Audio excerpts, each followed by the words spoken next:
이제 가끔 저희가 가르치는 이 믿음의 말씀, 이 새로운 피조물의 말씀, 이 은혜의 말씀을 얘기를 하면 너무 좋아하시는 분들이 있는데, 좋아하는 이유가 너무 단순할 때가 있어요. 왜 그렇게 좋아하세요? 이랬더니 다 된다 그러고 다 잘 될 거라고 그러고, 그래서 좋다는 거예요. 일명 우리가 이제 긍정적 사고방식, 적극적 사고방식 하고 이제 비슷한 거죠. 그걸 이제 세상적인 이제 성공 철학이다 이렇게도 표현하는데요. 성공 철학, 이걸 이제 다른 표현으로 세상적인 사고, 이제 적극적인 사고 방식, 긍정적인 사고 방식. 그래서 좋게 생각하면 좋은 일들이 일어나고, 그래 잘 될 거야, 잘 될 거야, 오늘도 잘 될 거야, 오늘도 파이팅, 뭐 이렇게 시작하고, 이렇게 하면 이제 하루가 이제 잘 될 거라고 생각하니까 이런 거 적극적으로 삶을 살아갈 수 있는 좋은 사고 방식과 방식을 가르치니까 좋습니다. 이렇게 얘기를 합니다. 긍정적인 것도 좋고 적극적인 것도 좋고 성공 철학도 다 좋긴 한데, 우리가 가르치는 것은 그런 게 아니죠. 우리가 가르치는 것은 바로 언약을 가르치는 겁니다. 법을 가르치는 겁니다. 법을. 무슨 말인가 하면, 이것은 예수 그리스도의 피로 보증한 영원히 바뀔 수 없는, 영원히 그리고 이행해야만 되고 영원히 보장받은 그 약속, 그리고 그 언약의 유익과 혜택들을 가르치는 겁니다. 그래서 우리는 단지 우리가 이제 긍정적으로 생각하니까 좋은 일들이 일어날 거야, 그런 게 있습니다. 세상 사람들도 긍정적 사고방식, 적극적 사고방식, 이런 또 마인드 컨트롤이라 그래가지고 그런 걸 통해 가지고는 또 유행한 게 뭐죠? 그걸 뭐라 그러나요? 시크릿이라 그래가지고 그게다 이제 잠재적인 의식을 이제 개발해서 이제 그런 어떤 우리가 잡아당김, 끌어당김, 뭐 이런 것들이 이루어진다 이렇게 얘기하는데요. 그건 하나님께서 이 땅에 두신 3차원의 자연적인 원리, 3차원의 자연적인 지혜의 한 부분을 활용하는 것 뿐이죠. 우리는 단지 3차원의 하나님께서 두시는 그 자연적인 원리의 한 부분을 가르치는 것이 아닙니다. 우리는 4차원의 영적인 원리와 실체를 가르치는데, 그것이 바로 새 언약이라는 거죠. 언약에 대해서 잠깐 설명을 드리면요, 이런 겁니다. 이제 사람들끼리 내가 내일 내가 꼭 거기서 만나가지고 내가 너랑 어디 갈게 이렇게 얘기를 한 겁니다. 그런데 어떻게 먼저 몸이 아프다든지 부득이한 상황이 생겼다든지 그렇게 되면은 약속을 어기게 되는 거죠. 미안하다, 내가 정말 미안하게 됐다, 네가 미리 다 약속도 빼놓고 다 준비를 했는데 내가 못 지켜서 미안하다, 이렇게 되는 거죠. 그러면 이제 이 사람이 때로는 아주 큰 손해를 볼 때가 있습니다. 특별히 이제 사업상에 큰 계약이 이루어졌는데 약속을 어겨버리면 아주 큰 손해가 나기도 하죠. 그러니까 어떻게 합니까? 사람들이 맹세를 하는 거죠. 야, 너 지난번에 너 때문에 내가 10만엔 내가 손해를 봤는데 안 돼, 이제 확실히 그걸 맹세해. 그래서 이제 보통 한국에서 그냥 특별히 법적으로 이제 맹세하자고 한 게, 자 손가락 끼고 자 복사, 도장 찍고 복사하고 이렇게 돼가지고는 이제 너 꼭 지켜야 돼, 꼭 지켜야 돼. 그래도 어기게 되는 거죠. 이런 게 이제 사람들이 아주 중요하고 큰 약속이면은 공증이라는 것을 합니다. 이제 변호사나 법무사를 대동해가지고 아주 법적으로 구속력을 갖도록 공증이라는 것을 하죠. 그거 어기면은 아주 큰 책임을 져야만 되게끔 하는 겁니다. 그러면은 이제 그래, 네가 이렇게 법무사까지 대동해가지고는 이제 공증까지 했으니까 이제는 내가 믿고 투자할게. 내가 믿고 이제는 내가 너희 나라로 갈게. 내가 믿고 내가 이제 이 일을 시작할게. 이러면서 신뢰가 세워지는 겁니다. 이 신뢰가 쌓이고 이제는 마음에 이제 평강이 들고 이제 내가 안식할 수 있는 거죠. 그래, 네가 공정까지 했으니까 이제 내가 이제 뭐 계속 불안해하고 제가 또 약속을 어기면 어떡하나 이렇게 내가 고민하지 않을 거야, 이렇게 되는 거죠. 그래서 이 법적인 약속은 바로 서로서로의 신뢰를 보장해주고 마음의 평안을 누리게 해주고 안식하도록 만들어주는 겁니다. 그래서 서로서로 신뢰하고 안식하고, 그리고 그걸 통해서 여러 가지 유익을 얻도록 하기 위해서 법적인 조치를 취하는 거죠. 언약이라는 것도 그런 것입니다. 언약이라는 것도 하나님께서, 하나님에게는 전혀 문제가 없습니다. 그냥 사람들은 잘 못 믿어. 하나님께서도 응답 안 하시면 어떡해요? 하나님께서 내 삶에 이렇게 도와주시지 않으시면 어떡해요? 하나님께서 내가 이렇게 했는데, 내가 심었는데 거두지 않으면 어떡해요? 내가 하나님의 말씀대로 이렇게 했는데 안 되면 어떡해요? 이런 이제 의심과 불안과 이제 염려들을 가지고 있습니다. 그래서 하나님께서 사람들로 신뢰하고 확신하고 안식하고 담대함 가운데 삶을 살아가도록 하기 위해서 약속을 한 거죠. 내가 반드시 지키겠다. 내가 반드시 맹세하건대, 구약 성경에 보면은 내가 맹세하건대 이런 표현들이 있습니다. 나 여호와가 반드시 이룰 것이다. 그렇게 했는데 그럼 그거 어떻게 이룰 건데요? 라면서 이제 아브라함 같은 경우는 어떻게 합니까? 일명 신학적으로 횃불 언약이라고 그래가지고는 짐승을 잡아가지고는 이제 둘로 쪼갭니다. 아브라함의 이제 짐승을 잡아서 둘로 쪼개고 이제 가운데 피가 흥건하지 않습니까? 이제 그런데 그 사이에 하나님께서 역사하시고 하나님과 언약을 맺는 그 동안에도 아브라함은 피곤해가지고 졸고 있었습니다. 하나님의 임재와 아니면 하나님 일하심의 그 무게에 눌려서 잤는지 너무 피곤해서 잤는지 잠들어 있을 때 하나님께서 그냥 나타나셔서 횃불로 그 사이를 지나가시죠. 일명은에서 횃불 언약이라고 표현하는데요. 아브라함의 어떤 신실함, 아브라함의 의지, 아브라함의 열정과 상관없이 내가 반드시 너와 약속을 맺었고 내가 너로 큰 민족을 이루게 하고 내가 너를 통해서 땅의 모든 민족이 복을 받도록 만들어 버리겠다라고는 피로 보정한 겁니다. 피로, 짐승의 피로 보정한 거죠. 짐승의 피로 보정했는데도 하나님께는 전혀 문제가 없지만 사람이 그것을 지킬 만한, 그리고 그 하나님의 혜택, 하나님의 보장을 받을 만한 위치에 그냥 제대로 서 있지 못하는 거예요. 뭐 조그만 일이 있으면 하나님을 의심하고 불안해하고 하나님 못 믿겠어요. 나한테 왜 그러는지 모르겠어요. 그렇게 하는 거죠. 그래서 히브리서 8장에 보게 되면은 사람들이 그 언약 안에 머물러 있지 못함으로 말미암아 옛 것은 폐하여지고 새 언약을 세울 수밖에 없었다. 그리고 그 새 언약을 보증하고 보장하는 것이 바로 예수 그리스도의 피죠. 우리로 따지면은 지금은 이제 사인도 많이 하지만 우리로 따지면은 보통 인주, 빨간 인주에다가, 그게 사실은 아마 성경에서 나오지 않았겠느냐. 왜 하필 빨간 인주에다가 그렇게 도장을 새겨가지고 찍어서 꽉 하죠. 관공서에서 이제 국가에서 보장하고 이 문서대로 당신에게 행정 일을 처리해 주겠습니다 라는 것은 관인을 찍는 거죠. 인주, 빨간 인주에다가 해가지고는 꽝 하면은 이제 이거 국가가 보장해 주는 거죠. 이런 것처럼 이 빨간 인주처럼 예수 그리스도의 피로 하나님께서 그냥 딱 보장을 한 겁니다. 내가 영원히 너의 하나님이 되고, 내가 영원히 너의 영적인 아버지가 되고, 내가 영원히 너의 죄를 도말하고, 내가 영원히 이제는 너와 함께하며 내 삶을 보호하며 지킬 것이다. 이렇게 하면 우리가 이제 와, 하나님께서 이렇게까지, 그리고 영원히 지울 수 없는 예수의 피로 이렇게 보장했는데, 하나님 감사합니다. 하나님 반드시 여호와 라파의 하나님이 영원토록 여호와의 라파 치유하시는 하나님이 되시고, 여호와 샴마 하나님 영원히 우리와 함께 하시는 하나님이 되시고, 여호와 이레의 하나님 영원히 우리의 모든 것들을 공급하시며 인도하시는 하나님이 되시고, 여호와 지드게노의 하나님은 영원히 우리의 의가 되시는구나 라는 것에 대해서 우리가 확신할 수 있고 안식할 수 있도록 한 겁니다. 자, 형통을 얘기하거나 또 우리의 삶의 말씀들을 얘기할 때, 좋은 말씀이네요, 하나님이 도와주시는데요, 이렇게 말씀하셨어요 하다가도 하나님 왜 안 돼요? 누구는 누구도 안 되는 것 같고 누구는 되기도 하는데 왜 제 삶에는 안 될까요? 이런 얘기를 하는 것은 법을 모르는 사람들의 얘기입니다. 법을 모르는 거죠.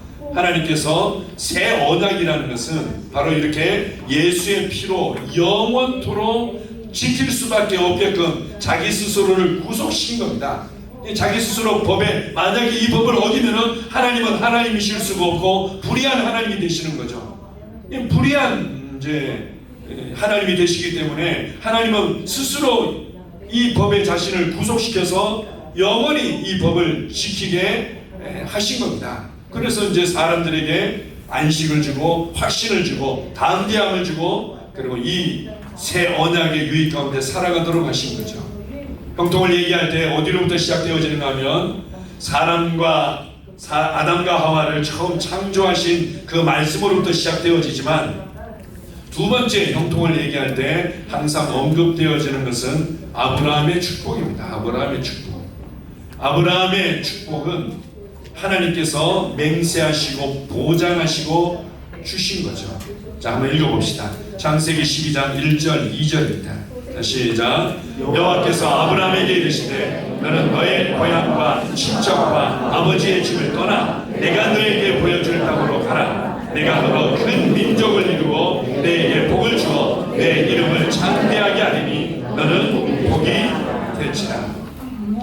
하나님께서 이 땅에 하나님께서 생각하는 대로 생각하고 하나님께서 말하시는 대로 말하고 하나님께서 계획하신 것을 그대로 믿고 신뢰하고 반응해 줄 믿음의 사람을 찾다가 아브라함을 발견한 겁니다. 그리고 아브라함에게 얘기하시죠. 내가 너로 큰 민족을 이루게 할 것이다. 그리고 그 자손들이 그할 아주 터전을 너에게 줄 것이고, 그래서 아브라함의 복을 크게 세 가지로 얘기하죠. 첫 번째, 자손의 복. 두 번째, 자손들이 거주하고 먹고 살려면 뭐가 필요합니까? 기업이 필요하죠. 당시에 이제 가장 중요한 기업은 땅이죠. 땅의 복. 그리고 땅의 소산의 복이라고 얘기할 수 있는데요. 세 번째, 이건 놀랍습니다. 세 번째는 너는 복이 될지라 이렇게 말합니다. 그냥 복 자체가 되는, 이 땅에서 복의 근원이 되고 복의 통로가 되고 이 땅을 축복하는 복을 흘려보내는 이 아주 근원지가 수원지가 되도록 하는 복을 주신 겁니다. 아브라함의 복은 그 세 가지죠. 땅의 복, 자손의 복, 그 다음에 복의 근원이 되는 복이죠. 그래서 아브라함을 축복할 때 그 복이 흘러 들어오게 되어 있고, 아브라함을 저주할 때 그 복이 제한받게 되어 있고, 아브라함을 통해서 이 땅의 모든 자손들이 복을 받게 한 겁니다. 이 복의 근원, 복의 저수지, 복의 근원의 통로가 되게 하신 거죠. 그 아브라함을 축복하지 않고서는 이 땅에 두신 하나님의 이 복의 저수지로부터 물을 얻어먹을 수 없는, 농사를 지을 수도 없고 물을 마실 수가 없는 것처럼 이 복의 수원지, 근원지, 통로가 되도록 하셨다는 겁니다. 이게 이제 아브라함의 복이죠. 그리고 이 아브라함의 복을 하나님께서 맹세하고 한 번은 처음에는 아브라함이 믿지 못했던 거죠. 근데 이제 창세기 15장에 보면 이렇게 말합니다. 하나님께서 아브라함을 데리고 나가서 아브라함아 하늘의 별을 봐라 이렇게 얘기하면은 너의 자손이 이와 같을 것이다. 그리고 내가 너를 통해서 이 땅에 있는 모든 천하 만민들에게 복을 줄 것이다. 아브라함에게 말씀하신 하나님을 신뢰하고 아브라함을 통해서 일하시는 하나님을 신뢰하는 믿음의 사람들에게 복을 줄 것이다. 이제 이렇게 말씀하신 거죠. 그때 아브라함이, 그것도 주님의 은혜겠죠. 아브라함이 그것을 여러 차례 메소포타미아, 갈대아 우르에서 한번 들었죠. 하란에서 한번 들었죠. 가나안 땅에 들어와서 또 들었죠. 그러더니 이제는 그것을 믿었어요. 하나님, 나이를 잊어버린 거죠. 나이를 잊어버리고 자기 아내의 어떤 건강 상태도 잊어버리고 자기 주변의 모든 상황도 다 잊어버리고는 그냥 하나님만 바라본 겁니다. 하나님이 가르치는 것만 바라보고 하나님의 입에서 떨어지는 말씀만 주목한 거죠. 그래서 아브라함이 아멘, 아멘 그랬더니 하나님이 이것을 의로 여겼더라. 아브라함에게 이것이 너의 의다. 너의 의고 너는 이 의인이다. 그리고 의인은 땅을 상속받게 되어 있어. 시편에 보면 의인들은 땅을 기업으로 상속받게 되어 있다고 얘기합니다. 이 땅은 누가 차지하는 겁니까? 의인이 차지합니다. 의에 줄이고 목마른 자는 복이 있나니, 산상수에는 뭐라고 얘기합니까? 의에 줄이고 목마른 자는 복이 있나니, 저희가 땅을 차지한다고 말합니다. 이 의인들은 땅을 차지하게 되어 있는 겁니다. 땅을 차지한다는 것은 땅의 소산들을 얻게 되어 있는 거죠. 광물을 얻게 되어 있고 과일들을 얻게 되어 있고 목축을 얻게 되어 있고, 그리고 땅으로부터 이루어지는 모든 이 지하수와 이 지하 자원과 이 모든 것들을 얻게 되는 것을 포함하고 있는 겁니다. 의인들은 땅을 기업으로 얻게 되어 있는 거죠. 그래서 하나님께서 말씀하시고 나서 창세기 22장도 이제 보십시다. 이삭을 네가 정말 나를 얼마만큼 신뢰하는지라고 아브라함의 믿음을 다시 한번 중간 점검, 중간고사를 한번 보신 거죠. 그게 이제 아브라함을 일명 이제 모리아산이 밭이라 했을 때 아브라함이 하나님의 말씀을 너무나 신뢰하고 하나님의 말씀을 너무나 확신했기 때문에 아브라함을 이제 로마서에서 이렇게 얘기합니다. 그를 그냥 설사 내가 내어준다 하더라도 하나님은 반드시 살릴 수밖에 없다는 것에 대해서 그냥 확신했던 겁니다. 그래서 뭐 요동하고 흔들리고 고민하고 하나님 도와주시옵소서 이렇게 한 것이 아니라 하나님이 드리라고요? 내가 드릴게요 라고 기꺼이 그냥 드렸는데 그 이후에 이렇게 말씀하는 겁니다. 자 17절 18절 읽어봅시다. 자 시작. 내가 너에게 큰 복을 주고 내 씨가 크게 번성하여 하늘의 별과 같고 바닷가의 모래와 같게 하리니 너의 씨가 그 대적의 성문을 차지하리라. 또 내 씨로 말미암아 천하 만민이 복을 받으리니 이는 내가 나의 말을 순종하였음이니라 하셨다 하니라. 여러분들이 성경을 자세히 보게 되면 굉장히 재미있습니다. 처음에는 아브라함에게 내 자손이 이와 같이 많아질 것이다 이 정도로 얘기하다가 드디어 이제 아브라함의 믿음이 견고하고 그 약속을 의심치 아니하고 오로지 이제 하나님께 영광을 돌릴 수 있는 위치에 서서 이삭까지도 하나님이 시험할 때 기꺼이 내어드리는 수준이 되어지니까 하나님이 이제는 좀 더 구체적이고 실제적이고 자세하게 하나님의 계획을 말해 주십니다. 너의 씨로 말미암아 이렇게 말합니다.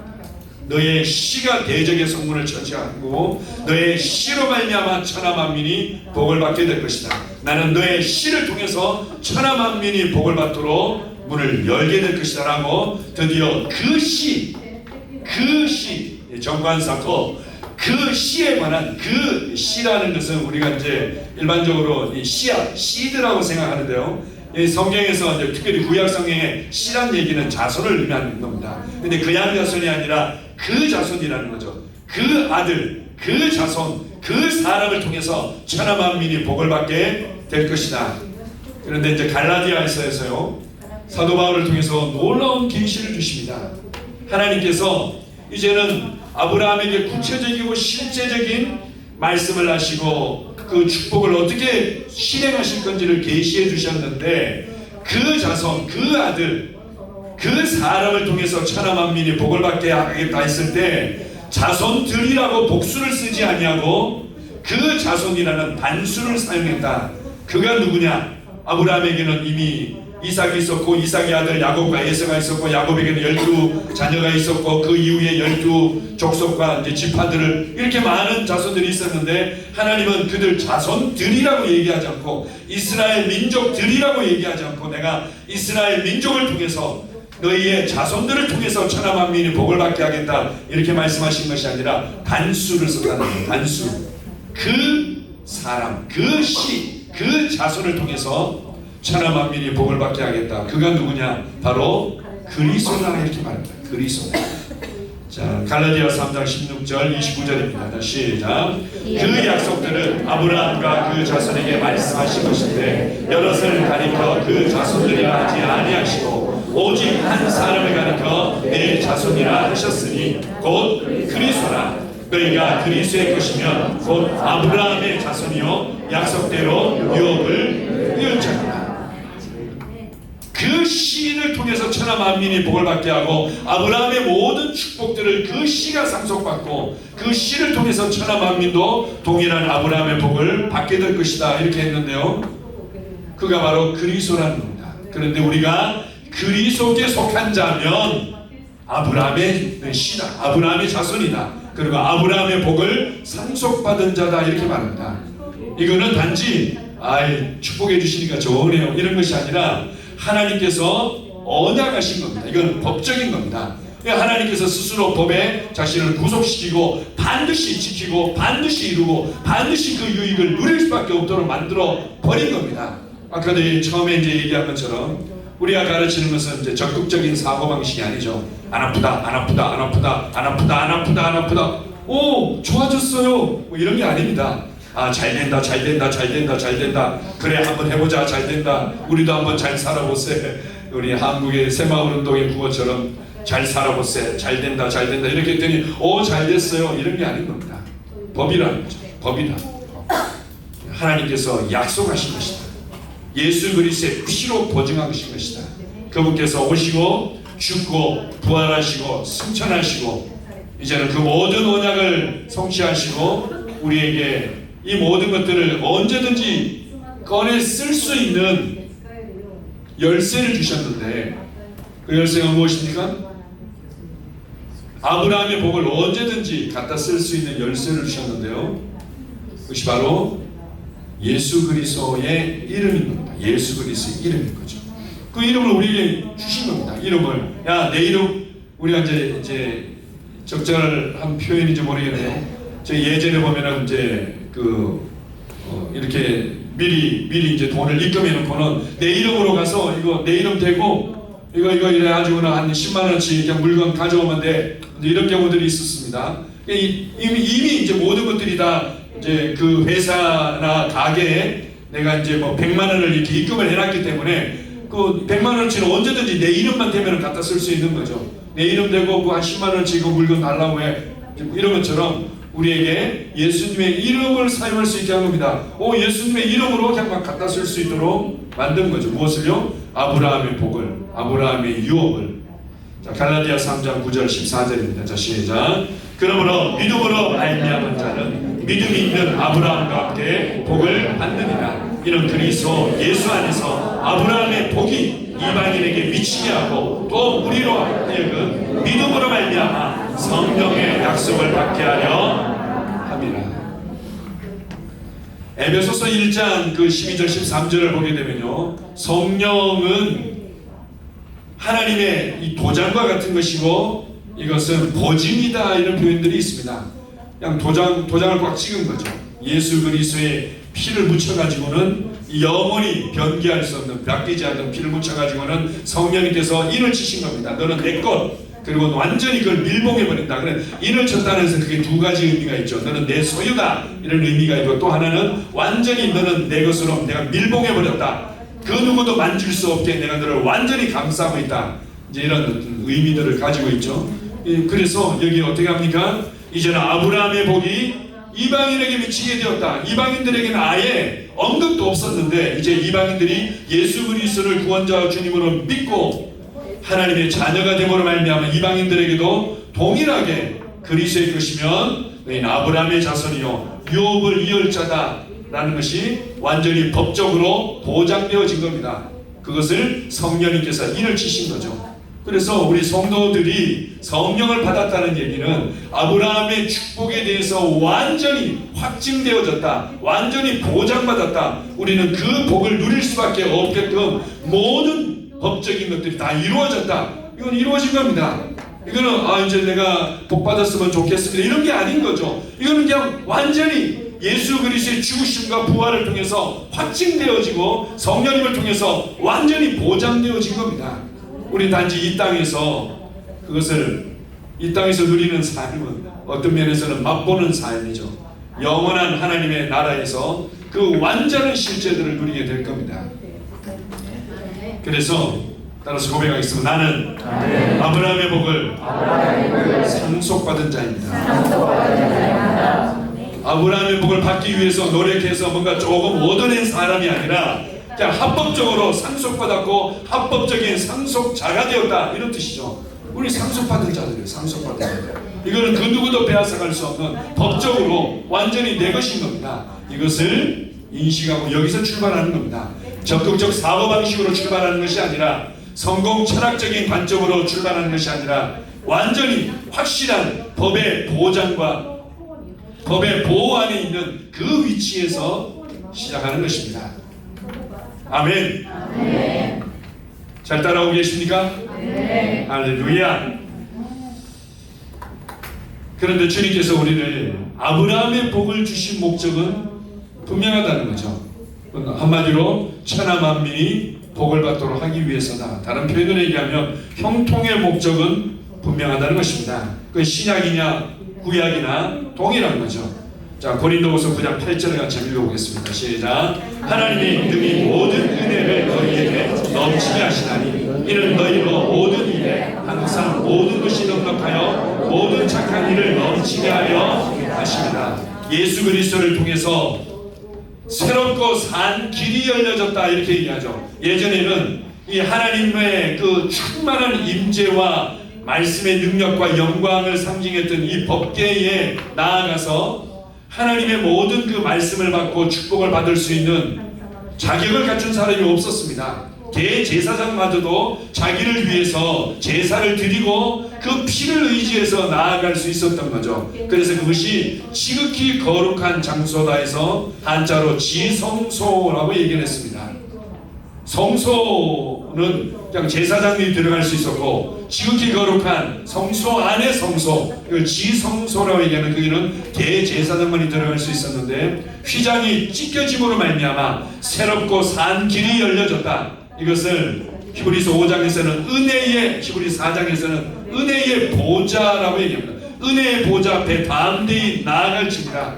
뭘 얘기하고 싶은가 하면 모든 은혜가 우리에게 주어졌습니다. 모든 은혜가 넘치도록 우리에게 주어졌다 이렇게 말합니다. 그리고 그 모든 은혜의 실제를 성령님께서 우리에게 가져오셨다. 그렇게 하신 이유는 뭐라고요? 너희가 모든 일에 항상 넉넉하여 모든 착한 일을 넘치게 하도록 하기 위함이다.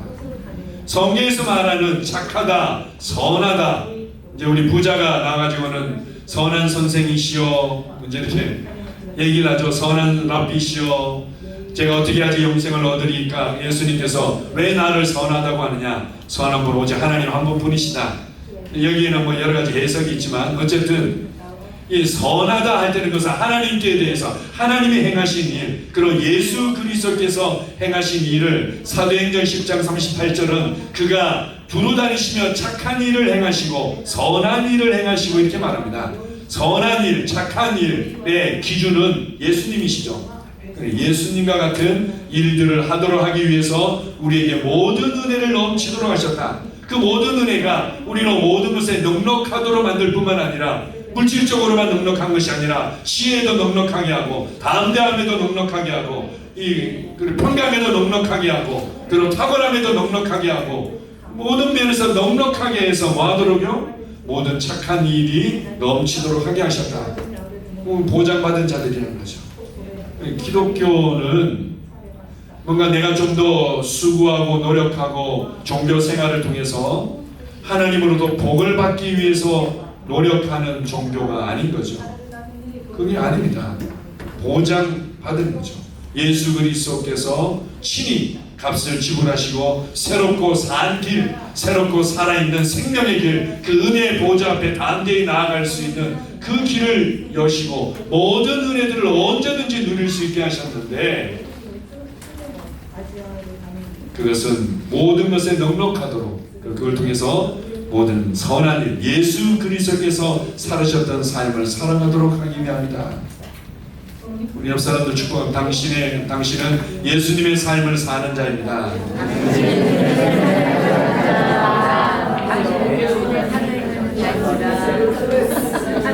어떻게 살 수 있습니까? 어떻게 살 수 있습니까? 수도원에 들어가야지 살 수 있는 거 아닐까요? 어떻게 살 수 있습니까? 믿는 것을 통해서 살 수 있는 겁니다. 믿는 것을 통해서. 믿을 때 이제 가끔 우리 신주군 아카이 교회는 꼭 이렇게 그냥 꼭 모시고 가고 싶은 맥가이버 한 분이 계시다고 들었습니다. 맥가이버가 누구냐면요. 맥가이버 저희 때 아주 유행했던 그 이제 미국 드라마가 하나 있었는데요. 이 맥가이버는 주변에 있는 소소한 물건들 가지고 아주 기발한 이제 물건을 만들어내고 장치를 만들어내고 문제를 해결하는 만능맨 이게 이제 맥가이버라고 표현하는데요. 우리 박한문 선교사님 맥가이버, 박맥가이버, 맥가이버 그렇게 하는데 어쨌든 이제 근데 이 얘기를 왜 했죠? 네, 모든 착한 일을 넘치게 하도록 하기 위함이다. 이렇게 얘기합니다. 우리의 삶에서 능히 모든 일을 넉넉하게 할 줄 믿습니다. 아멘. 자, 생각나면 몇 가지 얘기 다시 하겠습니다. 자, 신명기 8장 18절입니다. 자, 시작. 내 하나님 여호와를 기억하라. 그가 너에게 재물 얻을 능력을 주셨습니다. 이같이 하시는 내 조상들에게 맹세하신 언약을 오늘과 같이 이루며 하십니다. 내 하나님 여호와를 기억해라. 그가 내게 재물 얻을 능력을 주셨다. 누구에게 하신 말씀인가 하면 이스라엘 백성들에게 하신 말씀입니다. 이스라엘 백성들에게 재물 얻을 능력을 주셨다. 우리의 손에 재물 얻을 능력을 주셨다. 능력을 주셨다는 거, 하나님이 주셨다는데 이제 그리스도인들이 믿음을 자꾸 오해를 해요. 믿음을. 우리 이제 가끔 정치인들 보면, 가끔 이제 나쁜 정치인들 보면 그러잖아요. 기업인은 내가 뇌물로 뭐 어떤 걸 잘 해결해 달라고 돈을 줬습니다. 이렇게 하는데 정치인은 무조건 안 받았대. 기업인은 줬는데 안 받았대. 그럼 둘 중에 하나는 거짓말 하는 거겠죠. 마찬가지입니다. 우리도 마찬가지. 하나님께서는 줬대. 그런데 우리는 안 받았대. 없대. 아니 내가 너한테 줬다고. 그런데 안 받았는데요. 없는데요. 나는 힘든데요. 그리고 어려운데요. 누구도 안 되던데요. 이러고 있는 거죠. 하나님께서 한국의 아줌마들의 표현으로 쓰면은 복장 터지겠네. 이 표현을 우리 젊은 세대가 알겠습니다. 예. 하나님이 주셨다. 재물 얻을 능력을 주셨다. 나는 재물을 얻을 수밖에 없네. 나는 지금보다 더 전진하고. 언제까지 전진합니까? 언제까지 좋아집니까? 모든 착한 일을 넘치게 할 때까지 우리는 계속해서 재물을 얻을 능력은 증가하게 되어 있는 겁니다. 재물을 계속 얻는 거죠. 내가 예수님께서 나눠주고 섬기고 사람들에게 복음의 영향을 끼치고 제자를 만들고 하는 일에 부족함이 없었습니다. 그 부족함이 없을 만큼 재물 얻을 능력을 주셨다는 거죠. 그렇게 해서 뭘 하도록요? 너희 조상들에게 맹세하신 언약을 이루기 위해서는. 조상들에게 아브라함에게 뭘 언약했습니까? 그걸 이제 출애굽기에는 조금 더 구체적으로 나오죠. 아브라함에게 언약한 출애굽기에는 그것을 너희가 제사장의 나라가 되어서 모든 열방을 가르치는 것을 얘기하고 있습니다. 모든 열방을 가르치고 이스라엘은 제사장의 나라가 될 것이다. 이렇게 말합니다. 땅끝까지 하나님을 가르치며 복음의 신성한 능력을, 영향력을 끼치는 삶을 보장하신 거죠. 그거 살아가도록 재물 얻을 능력을 주셨다. 이렇게 말합니다. 여러분의 생각의 크기만큼, 여러분의 믿음의 말의 크기만큼 여러분은 손에 부어진 재물 얻을 능력은 풀어질 겁니다. 이제 그동안에 그 1강, 2강을 통해서 이제 여러 가지 이제 균형 잡힌 좀 더 이제 그림들을 우리가 나눴지만, 그러나 결국은 내가 보는 것만큼입니다. 내가 말하는 만큼입니다. 3차원의 지혜를 내가 얼마만큼 확장하느냐, 그리고 거기에 4차원의 지혜가 부어지도록 내가 주님을 얼마만큼 신뢰하느냐 만큼입니다. 그것만큼 주님께서 여러분의 손에 부어진 재물 얻을 능력을 풀어주실 겁니다. 여러분의 삶의 현장에서 풀어지고 언제까지요? 조상들에게 맹세하신 언약, 제사장의 나라가 된다는 거, 오늘 좀 풀어서 해석하면 땅끝까지 복음을 가져가고 모든 민족을 제자 삼기에 부족함이 없는 재물들이 여러분의 손을 통해서 들어오게 될 것입니다. 혼자 그 다 한다는 건 아니죠. 물론 내 혼자 뭐 손정의 회장처럼 된다든지, 그다음에 이재용 회장처럼 된다든지 뭐 그런 건 아니죠. 그런 건 아니지만 반드시 그 언약을 이루도록 부어주셨다. 이렇게 말합니다. 자, 베드로전서 2장 9절입니다. 자, 시작. 그러나 너희는 택하신 족속이요 왕같은 제사장들이요 거룩한 나라요 그의 소유가 된 백성이니 이런 너희를 어두운 데서 불러내어 그의 기이한 빛에 들어가게 하시기에 아름다운 덕을 선포하게 하려 하십니다. 하나님께서 우리를 택하신 특별한 족속이 되게 하셨다. 특별한 종족이 되게 하셨다. 제가 이제 이걸 좀 더 풀어서 설명할 때가 있는데요. 이 땅에는 별시하는 종족들이 많이 있습니다. 아주 별시하는 기괴한, 우리가 잘 알고 있는 종족 중에 하나가 식인종이죠. 식인종. 사람을 잡아먹는 종족이 있습니다. 그리고는 뭐 또 어떤 특별한 의식을 행하는 종족이 있고, 어떤 특별하게 또 신을 섬기는 제사장의 종족도 있고, 어떤 특별하게 뭔가 문화를 가지고 있고 전통을 가지고 있는 종족들이 있습니다. 다 있죠. 그런데 이 땅에, 이 세상에 존재한 적이 없었던 완전히 새로운 종족이 있는데, 하나님의 생명과 빛을 소유한 종족이, 그런 하나님을 아주 뜨겁게 섬기는 종족은 있었는데 하나님의 생명과 빛을 소유한 종족이 있다는 거예요.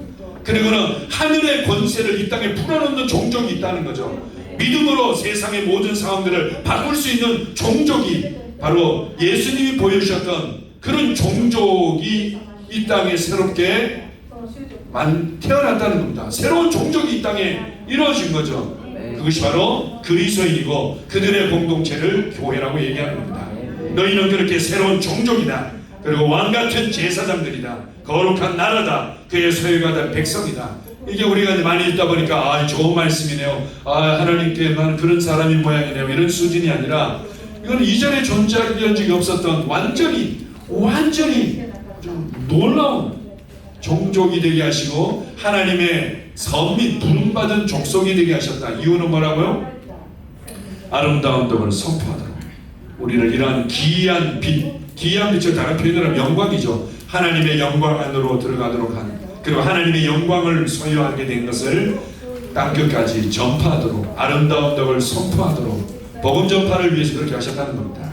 자, 마태복음 28장 19절입니다. 시작. 그러므로 너희는 가서 모든 민족을 제자로 삼아 아버지와 아들과 성령의 이름으로 흉내를 베풀고 내가 너희에게 분부한 모든 것을 가르쳐 지키게 하라. 볼지어다 내가 세상 끝날까지 너희와 항상 함께 있으리라.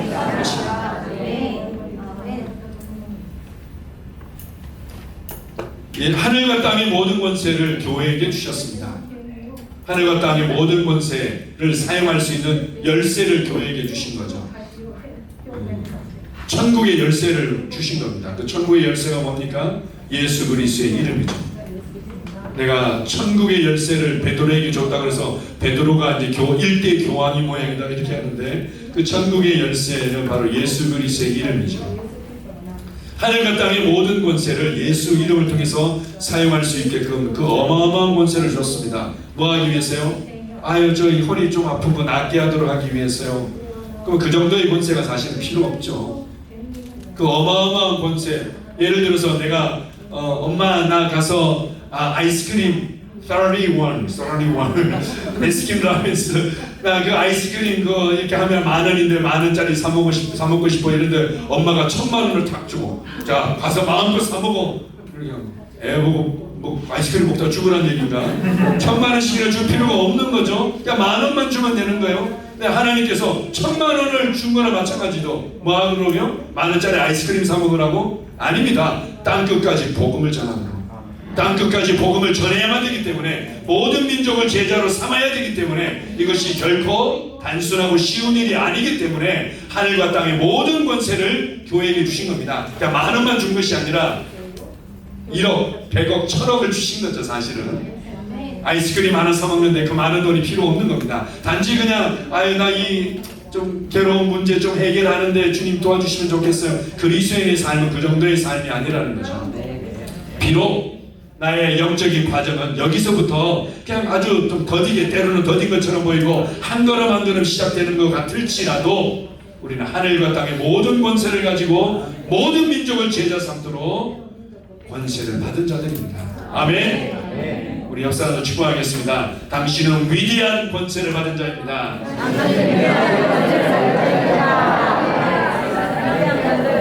아멘. 그래서 제가 이제 사업을 하시는 분들, 가급적이면은 이제는 이제 직장 생활에서 늘 말씀드린 것처럼 A에서 Z까지의 일머리를 알고 이제는 뭔가 시장에서 제대로 다루지 않는 어떤 공백이 보일 때 내가 이 공백을 메꿀 수 있겠구나, 내가 블루오션을 만들어낼 수 있겠구나, 아니면 내가 직접 블루오션을 만들어내지 않더라도 그래도 내가 그 가운데서 뛰어들어서 뭔가 효과를 낼 수 있겠구나 라는 것이 있다면 사업을 하는 게 좋죠. 사업을 해서 뭔가 돈을 많이 버는 것들이 좋죠. 왜 좋은가 하면 이 세 가지 때문에 그렇습니다. 복음 전파를 위해서 많이 심을 수 있기 때문에. 그래서 더 많은 사업가들이 나오기를 축복합니다. 그리고 또 또 많은 직원들을 고용해서 요즘은 이제 로봇 시대, 그 다음에 AI 시대다 보니까 자꾸 사람들을 자르는데, 여러분들이 이양 사업을 할 것 같으면 AI의 도움을 받아가지고는 아주 그냥 직원들 없이 혼자 탁월하게 뭐 사업을 하는 것도 좋습니다. 많이 심을 수 있다면 좋지만, 가급적이면 직원을 많이 고용할 수 있는 사업을 하십시오. 왜냐하면 그들에게 복음을 더 많이 나눌 수 있고, 그들을 제자로 삼고 그들을 성경 공부할 수 있는 기회들이 계속해서 만들어질 것이기 때문이죠. 그런 꿈을 가지기를 주님 원하십니다. 그거 하도록 재물을 얻는 능력을 우리 손에 주셨다, 이렇게 말씀합니다. 자, 3번 제목 한번 읽어봅시다. 시작. 형통은 심고 거두는 삶을 통해 풀어지고 나타납니다. 잠언 11장 25절입니다. 구제를 좋아하는 자는 풍족하여질 것이고 나를 윤택하게 하는 자는 자기도 윤택하여 지리라. 자, 법에 대해서 얘기했는데요, 우리가 법적으로 완벽한 상속자가 된 겁니다. 아브라함의 복을 상속받았던 것이죠. 아브라함의 복에 대해서 로마서 4장에서는 이렇게도 표현합니다. 로마서 4장에서는 아브라함의 복에 대해서 저가 세상의 상속자가 되리라 한 것은 이렇게 표현합니다. 세상의 상속자, 이 땅의 모든 소유들을 소유하고 이 땅의 모든 것들을 다스릴 수 있는 그 합법적인 상속권을 아브라함이 받았고, 그 씨에게 주어졌는데, 예수 그리스도를 통해서 이 씨가 발화되어져서 우리 민들레홀 씨, 유행가 중에 민들레홀 씨게요, 제가 부르면 무슨 노래인지 못 알아듣더라고요. 그 민들레홀 씨게요 뭐 이렇게 있는데요, 예수님 안에 있던 모든 것들이 그냥 찢겨지고 폭발하면서 전 세계로 예수 그리스도를 영접하는 자들에게 이 복이 상속되어진 거죠. 그래서 이 법적으로, 합법적으로 주어진 겁니다. 동시에 주님께서 이 복을 누리도록 이 땅에 정하신 아주 중요한 이제 영적인 원리 법칙이 있는데, 그게 바로 심고 거두는 거죠. 심고 거두는 겁니다. 심고 거두. 여기서는 구제를 좋아하는 자는 풍족해질 것이다. 남을 윤택하게 하는 자는 자기도 윤택하여지리라. 경주에 보면은 그 최부자라고 있습니다. 한국에 이제 경주 신라의 문명과 문화가 아주 발달된 통일신라. 근데 아마 일본 분들도 거기에 많이 여행을 가시는 경우들이 있는 걸로 알고 있습니다. 그게 이제 경주에 보면은 아주 300년 동안 그 부를 이어온 그 최부자라고, 이름은 제가 정확히 모르겠습니다. 현재 최씨 집안이다 보니까 최부자인 거죠. 혹시 최씨 계십니까? 예, 300년 동안 부를 누리실 줄 믿습니다.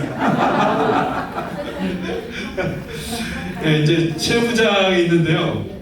이게 제가 지금 갑자기 생각나서 제가 정확한 이 수치는 모르겠네요. 그 집안에 원칙이 하나 있답니다.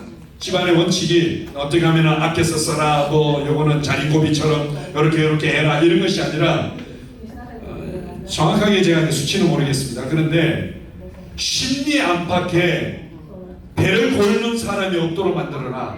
이것이 최부자의 그 집안의 원칙이었답니다. 자기의 집이 있고 자기의 집에 심리 안팎이 어느 정도인지 모르겠어요. 예를 들어 뭐 10kg, 20kg 안에 뭔가 재정적으로 곤란하고 어렵고 배를 굽는 사람이 있으면 안 된다.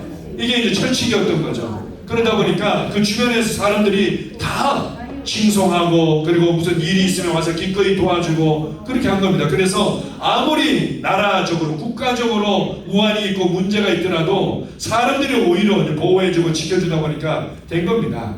제가 알기로는 아마 그 6.25 사변 때, 그때 이제 대한민국이 공산화되기 직전이었죠.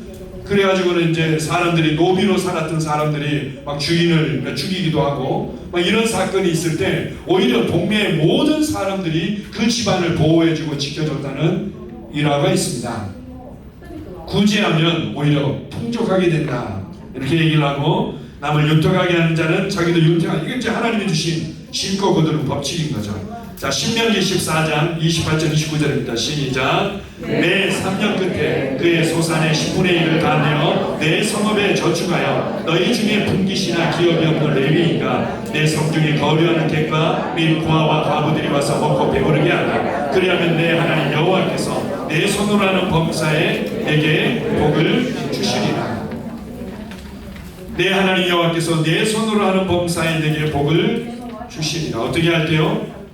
주변에 어려운 사람들에게 나눠주고 흘려보낼 때 하나님이 알아서 축복해 주시는 게 아니라 너의 손으로 하는 범사의 모든 일에 내게 복을 주실 것이다.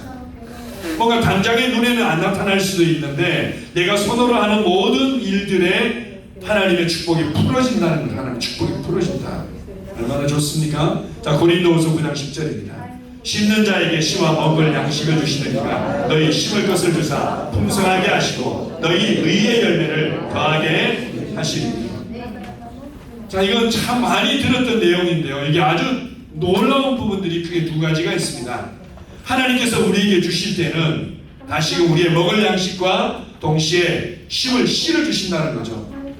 나의 수익 가운데서는 내가 마음껏 한 달을 또 살고 유지할 수 있는 그런 이제 공급뿐만 아니라 심을 수 있는 씨를 주신다는 겁니다.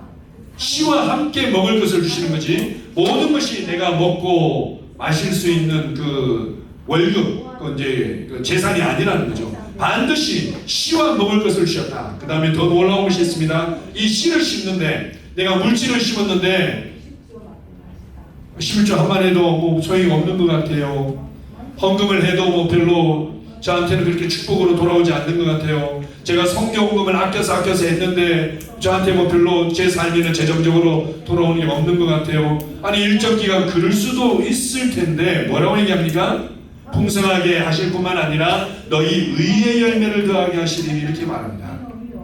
의의 열매에 대해서는 쉽게 얘기하면 하나님 앞에서 다한 데 있어서 모든 상황과 삶을 다스리는 이 삶을 얘기하는 거죠. 의의 열매의 삶이라는 것은 한마디로 예수 그리스도의 삶, 예수 그리스도 같은 다스리는 삶을 말하는 겁니다. 이건 이제 우리가 양육반을 통해서 또 우리 윤민호 목사를 통해서 잘 배우기 때문에 자세히 다루지는 않겠습니다.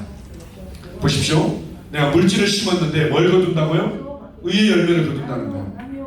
내가 물질을 심었는데 아니 뭐 10배, 100배까지는 바라지 않더라도 2배라도 좀 돌아오면 좋겠어요. 뭐 이런 마음이 있을지 모르겠는데요. 뭐 여러분 지속한다면 반드시 주님의 역사하심을 경험하게 될 겁니다. 그런데 그렇게 풍성을 누릴 뿐만 아니라 의의 열매를 거둔다는 거예요. 내가 물질을 심었는데 이 두통이 사라졌어. 내가 물질을 심었는데 우리 애들이 뭔가 자꾸 일이 술술술 잘 풀려. 내가 물질을 심었는데 전혀 연락이 없던 사람들이 연락을 와서 계약을 하자고 그래. 내가 물질을 심었는데 갑자기 이제 주인이 사장이 바뀌면서 나에 대해서 적극 난 당신을 승리시키고 당신이란 이 회사를 꾸려가고 싶다고 이런 일들이 일어나. 이건 뭐지?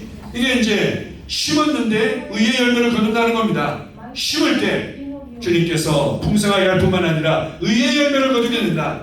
내 삶에 호의를 입고 내 삶을 다스리고 변화시킬 수 있는 그런 열매들이 계속해서 나타난다는 거죠. 자, 빌립보서 4장 18절 19절입니다. 시작. 내게는 모든 것이 있고 또 풍성한지라 내 밥으로 뒤덮여내 너희가 준 것을 받음으로 내가 풍족하니 이는 받으실 만한 향기로운 제물이요 하나님을 기쁘시게 하는 것이다. 나의 하나님이 그리스도 예수 안에서 영광 가운데 그 풍성한 대로 너희 모든 쓸 것을 채우시라.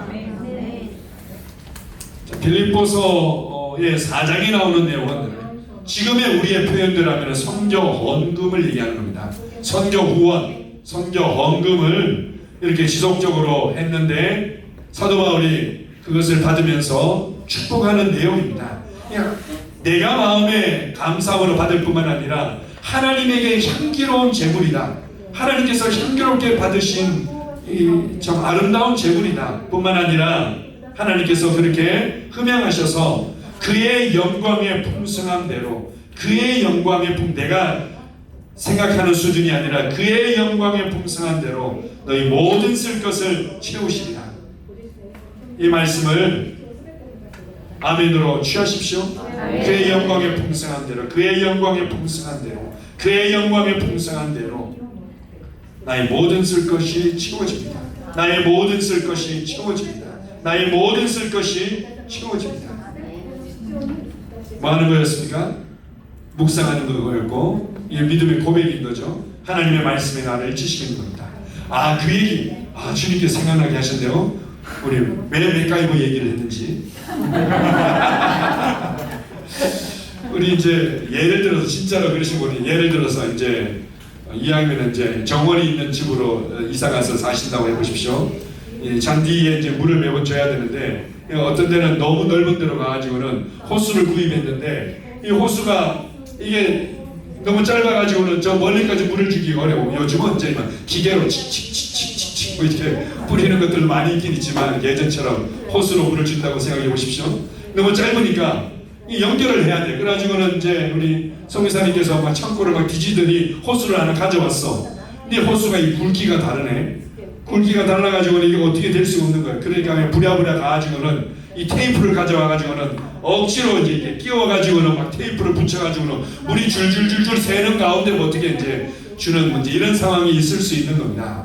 뭘 얘기하고 싶은가 하면 하나님께서 가지고 계신 이만큼 굵고 큰 관이 있는 거죠. 근데 내가 가지고 있는 생각들, 내가 가지고 있는 말은 이만큼 가는 호수야.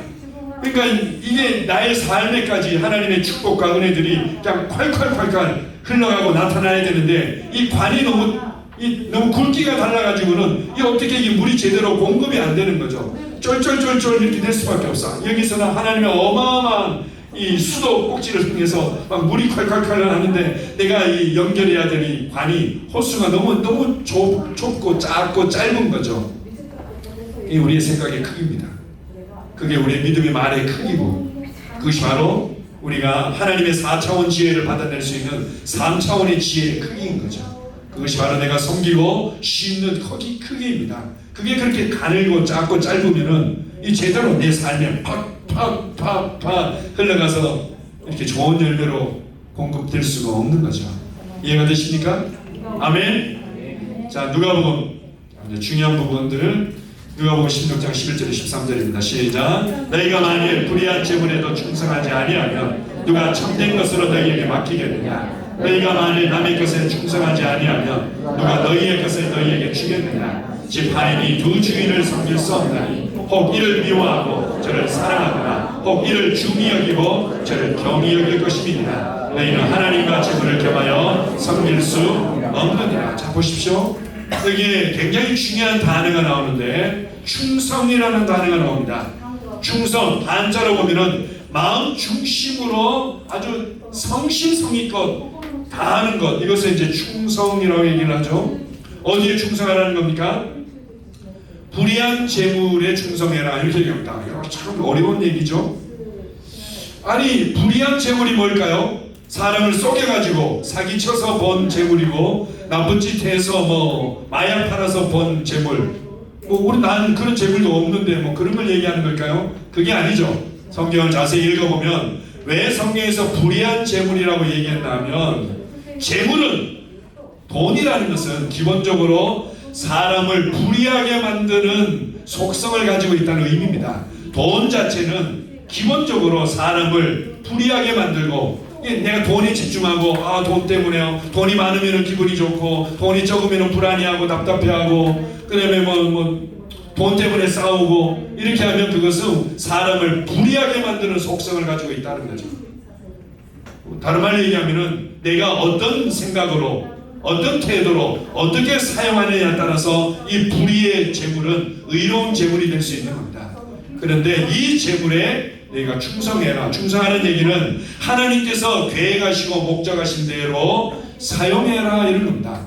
야고보서에 보게 되면요, 굉장히 재미있는 표현이 있습니다. 야고보서에 주인들을 향해서 책망하면서, 당시에는 이제 종들이 있었고 주인이 있었고, 주인들이 특별히 이제 종은 아니지만 품꾼이라고, 우리 개혁성경, 한글 개혁성경에는 품꾼이라고 하는 종이 아니지만 우리가 얘기하면 이제 일당으로 일하는 이제 일꾼들이죠. 이런 게 있는데 이 주인이 품삯을 제대로 안 주는 거죠. 그게 대해서 너희들 주인들 그러면 안 된다라면서 야고보 사도가 그러한 주인들을 책망하면서 뭐라고 얘기하는가 하면요, 그들에게 지불하지 아니한 돈이 소리치고 있다 이렇게 얘기합니다. 재물들이 소리치고 있는 거죠.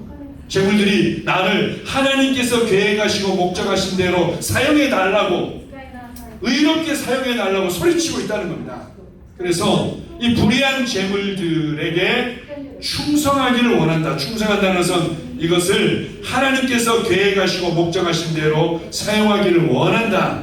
그렇지 않으면은 재물을 섬기는 삶을 살게 된다. 이런 내용들입니다. 이해가 되십니까? 아멘. 줄기차게 달려왔습니다. 이제 마지막 말씀입니다. 다니엘서 12장 3절입니다. 자, 시작. 시인은 자는 궁창의 빛과 같이 빛날 것이고 많은 사람을 옳은 대로 돌아오게 한 자는 별과 같이 영원토록 빛나리라. 지혜 있는 자는 빛나게 되어 있다. 지혜 있는 자는 어떤 자인가? 많은 사람을 옳은 대로 돌아오게 하는 자다. 우리로 얘기하면 영혼을 구원하고 복음을 전파해서 영혼을 구원하고 제자를 만들고 그리고 또 사람들을 선교사로 파송하고 또 교회 개척자로 파송하고 이렇게 해서 많은 사람들을 주님께로 돌아오게 할 때 이게 인생에서 가장 지혜로운 자다. 인생에서 재물을 가장 지혜롭게 사용하는 자다. 이렇게 말씀하고 있습니다. 하나님께서 우리에게 재물 얻는 능력을 주시고 기본적으로 우리를 아브라함의 상속자가 되게 하신 것은 바로 이렇게 이 시대에 새 언약의 시대를 살아가는 우리에게 주신 말씀으로 우리가 받는다면 영혼을 구원하고 복음을 전파하고 제자를 만들고 교회를 개척하고 선교사를 파송하고 그걸 위해서 주셨다는 겁니다. 이렇게 살아가는 자가 가장 지혜롭다는 거죠. 가장 지혜롭다. 이것은 제가 참 재밌었습니다. 좀 이제 결혼에 대해서는 한국도 이제 비혼, 아니 결혼을 안 하거나 결혼을 또 이제 못 하거나 뭐 여러 가지 사정이 부모님을 또 모시는 것 때문에 또 포기하기도 하고 이런 경우들도 있는데 결혼은 기본적으로 하나님께서 축복하신 이제 계획이죠. 계획이고 또 근데 거기 보면은 이제 그 한번 굉장히 그 좀 지혜로우신 목사님께서 쓴 책이 있습니다. 하나님께서 가정을 주시고 또 이렇게 하신 것은 그거는 이제 운명이라는 거죠. 운명이다. 운명이다라는 표현을 쓰는데요. 그 책 제목이 뭔가 하면은 아버지는 운명이다. 남자로 태어났다는 것은 아버지가 되도록 하신 운명이라는 겁니다. 여자로 태어났다는 것은 어머니가 되도록 하는 운명이라는 거죠.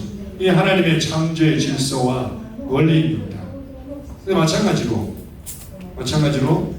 여러분이 형통한 자로 살아가는 것은 운명입니다. 누가 거스릴 수 없어요. 그 누구도 딴소리하지 못하게끔 예수님께서 넘치는 값을 지불하시고 그리고는 죽고 부활하시고 우리를 그 아브라함의 복을 상속받을 상속자가 되게 하신 거죠. 이 형통한 삶은 여러분의 운명입니다. 따라서 고백하겠습니다. 형통한 삶은 나의 운명입니다. 우리 옆사람 축복하겠습니다. 형통한 삶은 당신의 운명입니다.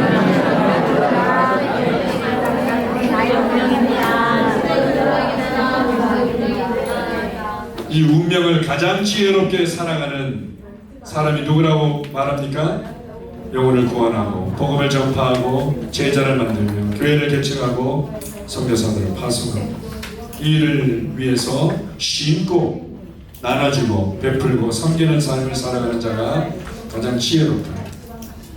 그거는요 나이가 들어가면 더욱더 알게 됩니다. 남자들이 나이가 들어가면 아내가 하는 말에 네 마님 이게 가장 지혜롭다는 걸 알게 되죠. 나이가 젊을 때는 꼬치꼬치 논리적으로 당신 이것도 모르냐 이것도 생각 안 했냐 이것도 계산도 안 해봤냐 이제 이렇게 얘기를 하는데요. 나이가 들어가면 이 지혜로운 사람은 네 알겠습니다.